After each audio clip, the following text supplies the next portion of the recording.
All right, so you want to know more about Notebook LLM, huh?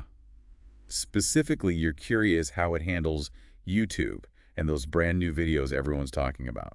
Yeah, it seems like a simple question at first, Right. but once you start digging in, it gets really interesting and actually tells us a lot about how these massive language models operate. So for folks who might not be totally familiar with Notebook LLM, can you give us a super quick rundown? Sure, at its core, it's this advanced AI system. Think of it like a super student who's devoured tons and tons of text data. They've basically done all the reading, right? Exactly. And because of that, they're able to understand language and have conversations that feel very human-like. Okay, so that brings us to the main question that sparked this whole deep dive. Mhm. Can Notebook LLM actually analyze a YouTube video that literally just went live?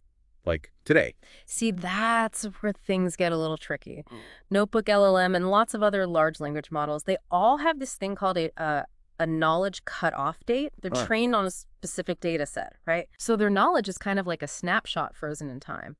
Anything that comes after that cutoff, well, the model's in the dark. So it's like trying to explain the latest, I don't know, TikTok dance craze to someone stuck back in 2023. You got it. Most of these models have cutoffs around that time, so anything uploaded after is invisible to them for direct analysis, at least. Hold on. So just to be super clear, Notebook LLM isn't constantly watching YouTube. Right. Like it's not updating its knowledge every second. No, no, it's not browsing the web in real time. It can't just, Google something or pull up a YouTube video on a whim. Imagine you have this brilliant friend who's read every book in a huge library. Okay, I'm picturing it. But they haven't left that library in years. All their knowledge is incredibly vast, but it's stuck in that time period. This whole knowledge cutoff thing really makes you think, huh? It shows that even these super advanced AI systems, they've got limits. What does that mean for someone trying to, say, understand a breaking news story on YouTube using Notebook LLM? That's a good question. Plus, the model could easily miss important context. Imagine trying to analyze a video about a recent political event, for instance.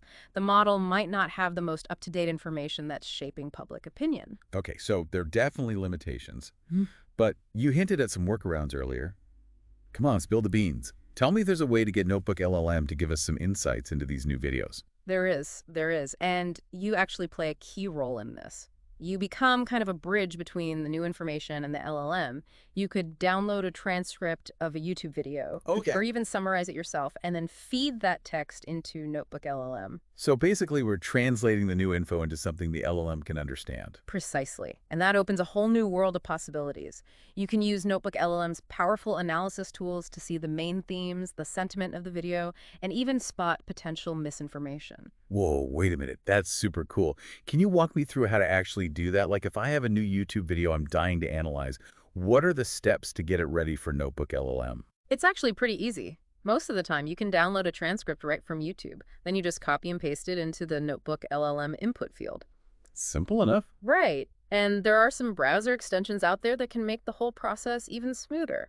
This is amazing. Think Mhm. about researchers studying how topics are discussed online or creators trying to understand their audience's reactions. This could be a game changer. You nailed it. It lets you do this level of analysis that would take forever to do manually. Imagine being able to analyze hundreds of videos and pull out all these hidden trends. That brings up another point, though. These limitations we've been discussing, those aren't accidental, right? They're built in for a reason. Absolutely. It all boils down to important issues like privacy and copyright. Notebook LLM can't just go around grabbing data from every website without consequences. It wouldn't be ethical and it wouldn't be legal. It's a good reminder that as these AI tools become more and more powerful, we have to think about the bigger picture. Right, finding that balance is key. So let's recap. While Notebook LLM can't watch YouTube in real time, it's still a powerhouse for understanding content. And with a little help from us humans, it could even tackle brand new videos. It's all about knowing its strengths and then using the right techniques to get the most out of it. Now that you've heard all about how Notebook LLM works, what are you curious about? What questions do you have that this tool might be able to help answer? I say dive in, experiment, and see what you can discover.